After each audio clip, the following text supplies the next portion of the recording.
আমার কি হয়ে যায় জেল ফাঁসি, এইটা আমি আমার মানে যে কোর্ট, অনারেবল কোর্ট, তার কাছে আমি প্লেস করবো। অনারেবল কোর্ট যে রায় দেবে নিশ্চয়ই আমি সেটা মাথা পাইতে। উনি শিবিরের ছেলে, আমার কথাটা বুঝেন, ওইটাই তাদের লাগছে খুব। ওই যে আমি বলছি প্রসিকিউশনের তাজুল ইসলাম থেকে সবাই শিবিরের লোক, এটাই তাদের লাগছে। তারা তো চাইতেছে কি পরিণতি করবে তারা, আমার ইলেকশন বন্ধ করে দিবে। তারা তো, আমি তো বলছি ওই যে তারা শত শত কোটি টাকা আমার বিরুদ্ধে তারা ইনভেস্ট করবে যাতে আমি নির্বাচিত বিভিন্ন জায়গাতে। আমি যে বলছি, আমি যদি 5 বছর বাইচা থাকি এদের মুখে তালা লাগাই দিই। আমন্ত্রণ জানাচ্ছি প্রিয় দর্শক, মানচিত্রের নিয়মিত আয়োজন কথোপকথনে। খুবই সঙ্গত কারণে মানচিত্রের সঙ্গে এই মুহূর্তে যুক্ত রয়েছেন মুক্তিযোদ্ধা, সুপ্রিম কোর্টের সিনিয়র আইনজীবী, বিএনপি চেয়ারপারসনের উপদেষ্টা, সাবেক সংসদ সদস্য অ্যাডভোকেট ফজলুর রহমান। আপনারা জানেন যে তাকে নানান সময় নানান বিষয়ের মুখোমুখি হতে হচ্ছে এবং সর্বশেষ আদালত অবমাননার অভিযোগ আনা হয়েছে তার বিরুদ্ধে। এই বিষয়ে শুনানি 2-1 দিনের মধ্যে হবে। সেসব বিষয়ে আমরা একটু কথা বলবো, কেন ফজলুর রহমানকে নানান পক্ষ থেকে নানান ভাবে তাকে আক্রমণের শিকার হতে হচ্ছে বিভিন্ন বিষয়ে। অ্যাডভোকেট ফজলুর রহমান, আপনাকে স্বাগত জানাচ্ছি আমাদের অনুষ্ঠানে। আপনার কাছে একটু যদি আপনার প্রতিক্রিয়াটা জানতে পেতাম আমরা, যে আদালত ও অবমাননার অভিযোগ আনা হলো আপনার বিরুদ্ধে এবং সেটির শুনানি আগামী রোববার, এবং আপনি শেখ হাসিনার বিচারের রায়কে কেন্দ্র করে ট্রাইব্যুনাল নিয়ে কয়েকটি মন্তব্য করেছিলেন। আমাদের এই চ্যানেলেও আপনি কথা বলেছেন। আপনার প্রতিক্রিয়াটা জানতে চাচ্ছি। আপনাকে অসংখ্য ধন্যবাদ। যারা শুনছেন তাদেরকে আমার সালাম, আসসালামু আলাইকুম। আমি আপনার প্রশ্নের উত্তরে বলতে চাই, এদেশে আমি স্বাধীনতা বিরোধী শক্তির সবচেয়ে বড় টার্গেট, এবং এটা আমি সবাইকে বলছি, টেলিভিশনে বলেছি, টক শোতে বলেছি, ইউটিউবে বলেছি, লেখায় বলেছি, সাক্ষাৎকারে বলেছি যে স্বাধীনতা বিরোধী শক্তি আমাকে টার্গেট করেছে প্রধানত, এবং সেই স্বাধীনতা বিরোধী শক্তির মূল শক্তির নাম হলো জামাত শিবির। কাজেই আমার আরো বিড়ম্বনা আমাকে সহ্য করতে হবে, এবং আমি জানি সর্বশেষে সত্যের জয় হবে, এবং আমি একজন মুক্তিযোদ্ধা, মুক্তিযুদ্ধের জয় হবে। এই যে কোর্ট সম্পর্কে যে কথাটা আমি বলেছি, এটা শুধু 23শে নভেম্বর বলি নাই। আমি এই কথাটা প্রথম যেদিন কোর্ট কনস্টিটিউট হয়েছে সেদিন থেকেই বলেছি যে এই কোর্ট যেটা সৃষ্টি হয়েছিল যুদ্ধাপরাধী গোলাম আজম, নিজামী, মুজাহিদ সাহেবদের বিচার করার জন্য। যুদ্ধ অপরাধী, কোন যুদ্ধ অপরাধী? 16ই ডিসেম্বরে 1971 সন, যেদিন পাকিস্তান হানাদার বাহিনীর প্রধান সেনাপতি জেনারেল আব্দুল্লাহ খান নিয়াজি তার 93,000 সৈন্য সহ রেসকোর্স ময়দানে মিত্র বাহিনী এবং মুক্তি বাহিনীর যৌথ কমান্ডের কাছে জগজিৎ সিং অরোরার কাছে, লেফটেন্যান্ট জেনারেল জগজিৎ সিং অরোরার কাছে রিভলভারটা রেখে, এবং যুদ্ধ অপরাধী হিসাবে যে কাগজটা তৈরি হয়েছিল সেই কাগজটা মধ্যে দস্তখত করেছিল, সেই কাগজে লেখা ছিল পাকিস্তানি হানাদার বাহিনী যুদ্ধ অপরাধী, তাদের বিচার হবে। সাথে সাথে বিচার হবে পূর্ব পাকিস্তানের মুসলিম লীগ, জামাতে ইসলাম, নেজামে ইসলাম এবং তাদের বাহিনী আল বদর, রাজাকার, আল শামস। সেই চুক্তির বলে 1973 সনে একটা অর্ডিন্যান্স বঙ্গবন্ধু সরকারের আমলে যুদ্ধ অপরাধীদের বিচারের জন্য আজকের যে কোর্ট, এবং সেই যুদ্ধ অপরাধের বিচারের ট্রাইব্যুনালে তখন প্রসিকিউটর ছিল এস.আর. পাল, যাকে বলা হতো বিখ্যাত সবিতা রঞ্জন পাল, পাকিস্তান, ভারত এবং বাংলাদেশের সর্বশ্রেষ্ঠ আইনজীবীদের একজন।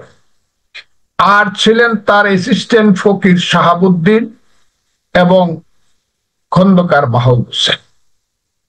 সেটা যুদ্ধ অপরাধীদের বিচারের জন্য স্থাপন করা হয়েছিল। পরবর্তী সময়ে শেখ হাসিনার আমলে যে বিচারটা হয় 2008 সনে শেখ হাসিনা ক্ষমতা যাওয়ার পরে যাদের ফাঁসি হয় সবকিছু কিন্তু এরা হলো পাকিস্তানের যুদ্ধ অপরাধী। পাকিস্তানের সঙ্গে আমরা যে যুদ্ধটা করেছিলাম এবং যুদ্ধে 1971 সনের 3রা ডিসেম্বর থেকে ভারতীয় বাহিনী যুক্ত হয়েছিল। এই যে যুদ্ধ, সেই যুদ্ধে যারা অপরাধ করছে তাদের বিচারের জন্য সারা পৃথিবী সেই যুদ্ধে সংশ্লিষ্ট ছিল। এর মধ্যে পৃথিবীর 2টা সবচেয়ে বড় শক্তি, একটা হলো আমেরিকা ছিল পাকিস্তানের পক্ষে, আর সোভিয়েত ইউনিয়ন আজকের রাশিয়া ছিল সেদিন আমাদের পক্ষে। কাজে এখানে সারা বিশ্বের একটা সংযুক্তি ছিল আমাদের মুক্তিযুদ্ধের সঙ্গে। এই মুক্তিযুদ্ধে তৎকালীন ভারতের প্রধানমন্ত্রী ইন্দিরা গান্ধী বিশ্বযুদ্ধের রিস্ক নিয়েছিলেন, কারণ বঙ্গোপসাগর পর্যন্ত আমেরিকার 7ম নৌবহর এসে পড়েছিল। তারপরও যুদ্ধ তিনি থামান নাই, পাকিস্তানিদেরকে সারেন্ডার করতে বাধ্য করেছে। ওই যে কোর্ট, এই কোর্টের সঙ্গে শেখ হাসিনার যে অপরাধ আর পাকিস্তানিদের যুদ্ধ অপরাধের অপরাধ তো এক অপরাধ না, এটাকে একসাথে মিলাইলে চলবে না। তো পাকিস্তানের যুদ্ধ বলতে বিচারটা হলে যে কারণে বলা হয় আন্তর্জাতিক অপরাধ দমন ট্রাইব্যুনাল। শেখ হাসিনার ব্যাপারটা তো এখানে আন্তর্জাতিক না, এলো জাতীয় যুদ্ধ। সেটাও যুদ্ধ না, জাতীয় আন্দোলনে, গণতান্ত্রিক আন্দোলনের বিরুদ্ধে শেখ হাসিনা সরকার অবস্থান নিয়েছিল। এইরকম অবস্থান এরশাদ নিয়েছিল, অনেকেই নিয়েছিল। এইরকম অবস্থা হাসিনা নিছে, তার সময় লোক মারা গেছে অনেক বেশি, যেটাকে বলা হচ্ছে 1400। আমি অবিশ্বাস করি না, কিন্তু সেই যুদ্ধটা তো আন্তর্জাতিক না, এটা একটা গণতান্ত্রিক সংগ্রাম বা একটা গণতান্ত্রিক আন্দোলন বা একটা গণ অভ্যুত্থান। এইটার সঙ্গে পাক্কু থাকার 30 লক্ষ লোকের রক্ত, 2 লক্ষ মা বোনের ইজ্জত, সমস্ত বাংলাপুরে সরকার, 1000 বছরের আমার মুক্তিযুদ্ধের শ্রেষ্ঠ অর্জন মুক্তিযুদ্ধ, সেইটাকে মিলে একই কোর্টে শেখ হাসিনার যে বিচারটা করছে সেইটা আমি সমর্থন করি না। আমি একটু জিজ্ঞাসা করছি অ্যাডভোকেট ফজলুর রহমান, আপনাকে প্রসিকিউশন টিমের অন্যতম সদস্য গাজী মনোয়ার যেটি আদালতের উদ্দেশ্যে বলছেন, আপনি যে কথাগুলো বলছেন, আমাদের এই মানচিত্র চ্যানেলে এর আগে যা বলেছেন এই প্রসঙ্গে অন্য জায়গায় যা বলেছেন তা হচ্ছে এরকম যে বেসরকারি টেলিভিশন চ্যানেলের টক শো গুলোতে ফজলুর রহমান বলেছেন তিনি এই ট্রাইব্যুনাল মানেন না। তার যুক্তি, এই ট্রাইব্যুনাল তৈরি হয়েছে 1971 সালে মুক্তিযুদ্ধের সময় সংঘটিত যুদ্ধাপরাধের বিচারের জন্য। এই ট্রাইব্যুনাল অন্য কোনো বিচার হতে পারে না। এই ট্রাইব্যুনাল মানবতা বিরোধী অপরাধ, গণহত্যা, যুদ্ধাপরাধ, ক্রাইম এগেনস্ট পিস এর বিচার করতে পারেন। এখন মানবতা বিরোধী অপরাধের বিচার হচ্ছে ফজলুর রহমানের মাথায় শুধু যুদ্ধাপরাধের বিচারের বিষয়টি, মানে এই ট্রাইব্যুনাল তো মানবতা বিরোধী অপরাধ ট্রাইব্যুনাল, তাই না? আর এই প্রশ্নের উত্তরটা আমি এখন দিব না, ওইটা আমাকে যেদিন ডাকবে সেদিন দিব। আমার কথাটা বুঝেন আপনি, তারা কি বলতেছে আমি এখনো জানি না, কারণ আমি এখন নোটিশ পাই নাই বা কোর্ট আমাকে ডাকেই নাই এখন। কাজে তারা কি বললো ওইটার উত্তর আমি দিচ্ছি না। আমি যে কথাটা বলছি সেটা বলি, এখনো আমি বলছি এই যে কোর্টটা কনস্টিটিউট হয়েছে, গঠন করা হয়েছে, আমি বলছি এই কোর্টটা আন্তর্জাতিক যুদ্ধ অপরাধী কোর্টের মতো এইখানে গঠন না করলেও চলতো। আর একটা ট্রাইব্যুনালে গঠন করা হোক এবং কঠিন এগুলো আমি বলছি। তো খালি আমার কথা ভেঙে ভেঙে বললে তো হবে না। জি, আমি তো সেদিন হাজির হব। আমার যদি কথা, আমার কন্টেম্প করতে, আমার টোটাল 1 ঘন্টা 10 মিনিটের টোটাল আমার বক্তব্যটা শুনতে হবে। আমার 1 লাইন 2 লাইন শুনে তো বললে হবে না। আমি খুব ক্লিয়ার বলছি, বিচারের ব্যাপারে আমার কথা নাই, বিচারের ব্যাপারে আমার কোনো প্রশ্ন নাই, কিন্তু এবং যারা বিচার করতেছে তাদের ব্যাপারে আমার কোনো প্রশ্ন নেই। প্রশ্ন শুধু কোর্টটার ব্যাপারে, যে কোর্টটা কনস্টিটিউট হয়েছে। কারণ এই কোর্টটা এমন ভাবে তৈরি করা হয়েছে, যখন এই সরকার তো আর 3 মাস থাকবে যদি গণতন্ত্র আসে। আমি তো বলতেছি এই সরকারকে কেউ রাইফেল দিয়ে উড়াই দেবে। ইউনূস সরকার তো 3 মাস থাকবে। যদি ইলেকশনের মাধ্যমে একটা সরকার আসে তখন তো কোর্টের চিত্রটা ভিন্ন হবে। রিট কোর্ট গুলা তখন অনেক বেশি স্বাধীন হবে।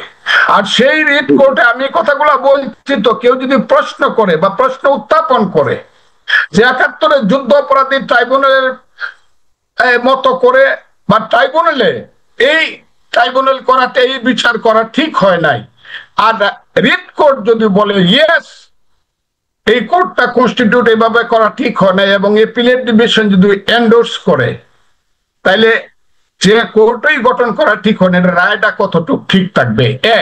এবং আমি এটাও বলছি যে শেখ হাসিনার বিচার কঠিন ভাবে করা হোক, যাতে উপরে গিয়া টিকে। কারণ ওই যে আজহার সাহেবরে যে বিচার করছিল জামাতের, উনারে কিন্তু ট্রাইব্যুনাল ফাঁসি দিয়েছিল, হাইকোর্ট সুপ্রিম কোর্ট বহাল রাখছিল, অ্যাপিলেট ডিভিশন রিভিউ করে কিন্তু উনি ছাড়া পাইছে সরকার পরিবর্তন হওয়ার কারণে। এই ধরনের ফাঁক ফুকর যাতে না থাকে, এমনকি প্রসিকিউশন কি কোথাও না, ওই যে কথাটা আমি বলছি, প্রসিকিউশনের সাথে কি কারো না কারো সেই সংযুক্তি আছে যে বিচার ব্যবস্থা কোর্টের মধ্যে একটা ফাঁক রেখে দেওয়া, ওই কথাটাও কিন্তু আমি তুলছি। আমি তো চাই কঠিন বিচার হোক এবং সঠিক বিচারটা হোক, এই কথাটা আমি বলছি ভাই। আমি বিচারের ব্যাপারে কোনো কথা বলি নাই। এখন তারা যখন যদি আমাকে ডাকে, এমনও তো হইতে পারে তাদের কথা শুনে বলতে পারে যে না এটার মধ্যে কোনো সাবজেক্ট নাই, সাবজেক্ট ম্যাটার নাই, এটা আমরা তাকে করলাম না, ডাকলাম না। আর অনারেবল কোর্ট যদি আমাকে ডাকে, তখন আমার কথা আমি অনারেবল কোর্টের সামনে গিয়ে উপস্থাপন। আমি তো কোর্টের, আমি তো 48 বছর যাবত কোর্টে প্র্যাকটিস করে ভাত খাই, কাজে আমি তো আইনের মানুষ। আমি বলছি, আমি বিএনপির নেতা হিসাবে, রাজনীতিবিদ হিসাবে কথা বলছি না, আমি একজন মুক্তি, ওইখানেই বলছি আমি একজন মুক্তিযোদ্ধা হিসাবে, আইনজীবী হিসাবে কথা বলছি। কিন্তু গাজী মনোয়ার যেটি বলেছেন, প্রসিকিউটর গাজী মনোয়ার, আমি একটু আপনাকে একটু শোনাতে চাই।